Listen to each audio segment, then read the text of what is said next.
Hello and welcome to an introduction to digital literacy. As you're watching this, at any point you can just click on the pause button and read all the information that you need. So I will leave some natural gaps within the discussion, but use the pause button at any time to see if you want to look at things in more detail. So, first of all, before we look at what digital literacy is, let's try to see perhaps what it isn't. And there's a couple of amusing cartoons here for you to enjoy.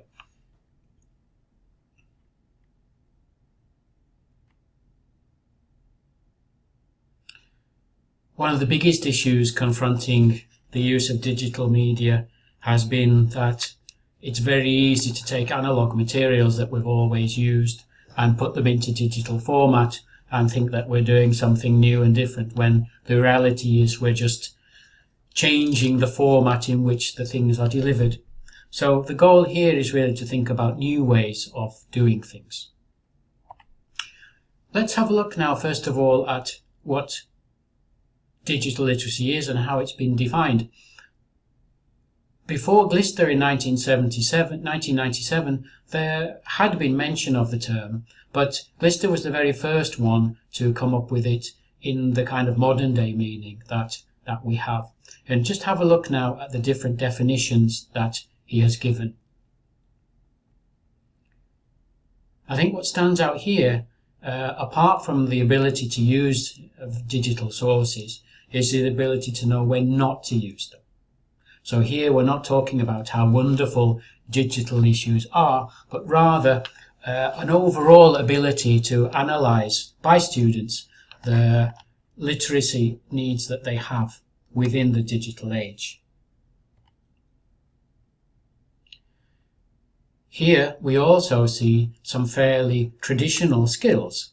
If we think about academic skills in the past, knowledge assembly, building a reliable information hoard from diverse sources, that doesn't change. Retrieval skills, now the retrieval that we do is digital rather than from libraries or otherwise in a practical sense. Critical thinking, and also wariness about the validity and completeness of internet sources. So being aware that what we're using or what students are using isn't necessarily correct.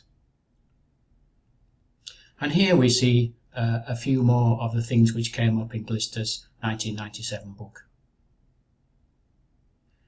His people networks reminds me very much of Swale's talk about discourse communities and being aware of the ways in which things are done within a given discourse community and a discourse situation.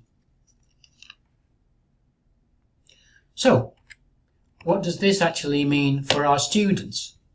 What does it mean for us as teachers? And now, as we're doing our new curricular design, what does this mean for curricular design in particular? The materials that I'm going to show you now were created by Joint Information Systems UK, which is a non-governmental organisation. And I have to say that the things that they have produced I have found to be absolutely wonderful. And all their things are online, and at the end of this video you'll see links, and I will send you the links, and it's all freely available to use. In the JISC work, they came up with 3 different types of capability that students need to have in order to be digital literate. First of all, they need basic ICT capability, so they need know how to use computers and the computer programs. They also, however, need the more traditional academic and learning capabilities that we've already taught them. And they also need to be aware of how information and media work in the present day. So if we look at the older concept of literacy, we see here perhaps that it's the same, but with an added digital element. So, if they need these skills, how do they do it? And JISC came up with 4 stages of student development. At the beginning of this is the requirement for access to technologies, services, resources, and spaces for learning. These are preconditions for participation. So we need to be able to give students access to computer programs and iPads or whatever it is. Otherwise, they can't become digitally literate. And I think within our own language centre, we've certainly been able to do that now that we have moved. Building on this access, learners can start to develop skills relevant to particular applications, devices or services. Or they also can develop general academic skills such as note-taking, referencing, constructing an argument, analysing data, all of which can be supported by technology in diverse ways. When learners begin to apply those skills to authentic tasks and problems, particularly in subject-specific contexts, they are developing practices and strategies. At this stage, learners are qualifying their generic skills, becoming good at the particular ways of thinking which are valued in their chosen topic, discipline, profession, or vocation. Finally, as learners become proficient and fluent, they appropriate their practices to their ongoing identity. They no longer focus on what they are doing and how well they are doing it, but how they express their personal goals, values and meanings with all the technology that they've been able to acquire. Here we see Beetham and Sharp's 2010 pyramid, and it's done so that at the base of the pyramid you have the functional access, things that you have.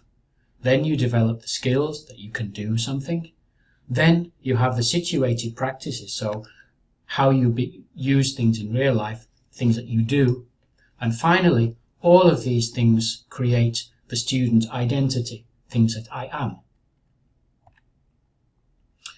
All of this is then put together in this matrix that you can see. So on the left-hand side you have the pyramid, from functional access to attributes and identities.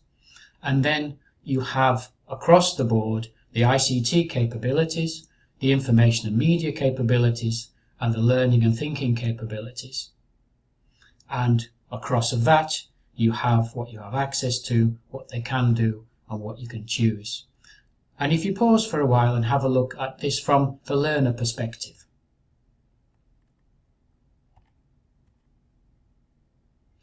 Earlier in the year, I showed you this, and this is a very similar thing, but this time done from a very subject-specific. So the previous slide that we saw was at a generic level for learner needs.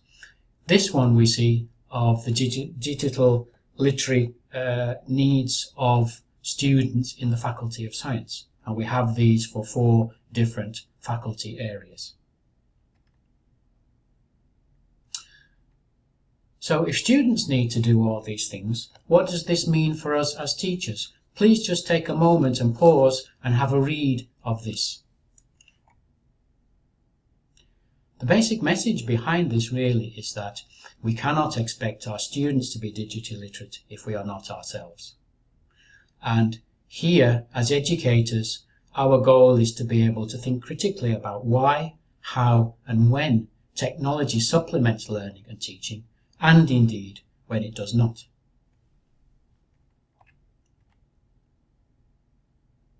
So, working towards our development day, what do all these things have a bearing on in terms of curricular design?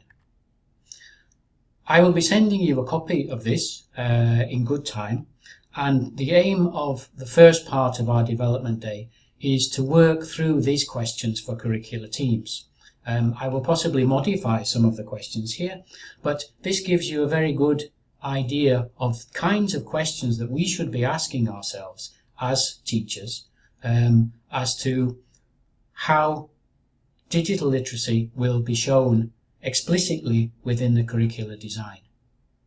Please take all the time that you need to have a look through this, and if you have any questions, those are things that we can certainly discuss beforehand. Finally, we have an overall view of digital literacies. And here you notice the word digital literacy in the singular has been replaced by digital literacies in the plural. The argument being is that there are many kinds of digital literacy depending on the context, and here we see the very different areas in which digital literacy is perhaps needed.